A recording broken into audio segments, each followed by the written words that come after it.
I think when you use slow motion which to my film school professors, the technical term is overcranking.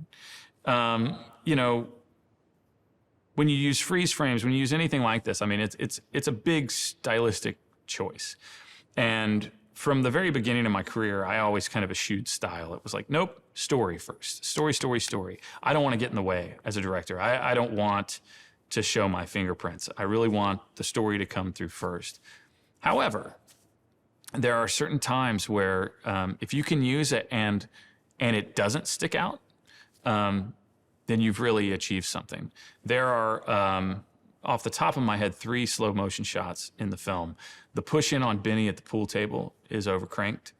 And the shot of Kathy on the back of that motorcycle where she takes that breath is overcranked. I was talking to Mike before we did the scene, and he goes, "You think this is pretty funny, don't you?" I was like, "Yeah, it is pretty funny. You know, you talking about your mom pulling you out of bed and taking you to the draft board. It's funny." He goes, "Yeah, I don't think it's funny."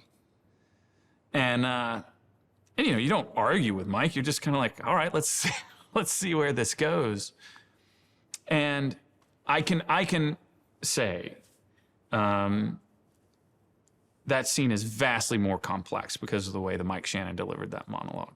Yes, it does start off, and yes, he's funny, and everybody's laughing. But then there's a point where there is this turn where he talks about being rejected by that board. And I didn't see that part as funny, but I certainly didn't see it as the underpinning for the psychology of this entire subculture, which is what Michael Shannon provided. At some point, he turns and says, "We don't want you. You're an undesirable character. We don't want you."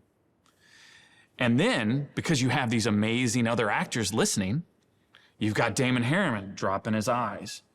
You got Boyd Holbrook pulling his head like this. You know, you've got Carl and Emery and Bo and Norman Reedus, who that was his first night with us, sitting there listening to this. And Norman, just as an example, he comes up to me, he's like, "You know, I'd never fully understood in the script why my character wants to stay with these guys and hang out with them." He's like, "I get it, like they're fun and we have a good time, we're all drinking." He was like, "But I think this speech is why." And there is a moment that I knew was very important to the film when Kathy is on the back of Benny's motorcycle for the first time, and they're crossing this bridge, and this whole horde of motorcycles comes up around them, and the sounds and the vibrations. It's actually not about Kathy falling in love with Benny. It's about Kathy falling in love with motorcycles and motorcycle culture.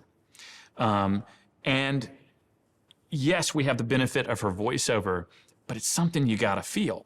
It's something that you have to experience. And so it was a really important piece of the film, because without it, all of her actions following don't really make sense. You have to watch her fall in love with motorcycles. And there is this shot that's in profile, it's handheld, and it's overcranked. It's slow motion of her basically closing her eyes and lowering her head, and it almost looks like she's breathing in the back of Austin's jacket, but she's certainly breathing in the moment. As soon as we got that shot, I was like, okay, good. Success for today. I'm very proud of that scene. And then when you score it to the Shangri-Las, it's the best I could possibly imagine. The motorcycles are the least precise instruments on the planet. These motorcycles, some of which are 60 years old, you know, like we had bikes from the 40s, so that'd be 80 years old almost. I mean, these things, they didn't like it when it was cold, they didn't like it when it was hot, they didn't like it when it was dry, and they didn't like it when it was wet. So out of all of the prima donnas I've ever worked with, these motorcycles were the most. Erin is the one that came to us fully built. Like, she's a professional. Erin is not only the adult in the room, but she's by far the most talented person I work with. I cannot say enough, you know, what she pulled off in the Bikeriders is so dense and so complex the fact that you look at it and you're like, yeah, they look like bikers. I think that is a gross misunderstanding of what she had to do in terms of getting period correct clothing, aging, weathering, adding dirt, grease, patches. I mean, they sewed patches onto all those jackets. The amount of effort that went in to not just making the clothes, but then making the right clothes. If I, as a director, had to hold someone's hand and walk them through all of the photographs and say, this is what I need, and this isn't right, and that's not right, we would have been dead in the water. And Erin, again, she not only achieves what's necessary, she goes above and beyond. And when you start talking about, we had scenes with hundreds of period correct extras. The amount that she pulled off in the time with the budget given is extraordinary. She is, I think she's one of the reasons the Bikeriders feels as authentic as it does. As for Chad Keith and the production design, you know, it's just so incredible to watch people that you've worked with for a really long time, friends that you've had for a really long time, just work at such a pro level, you know? Like, this is the NFL, this is the NBA. Like, we're not messing around anymore. And to see these people that you knew way younger in life achieve that level and perform at that level is really exciting. And, you know, you walk into the Stoplight Bar, that's kind of the Vandals' hideout, clubhouse. And we took a storefront that had been a kind of a part-time church, I think, with purple carpet and pews, and we transformed it into the Stoplight. You know, just using that as an example of the amount of work and the amount of detail that went into these sets, you know, they took a period correct linoleum pattern and had it printed so that they could lay it down over the flooring.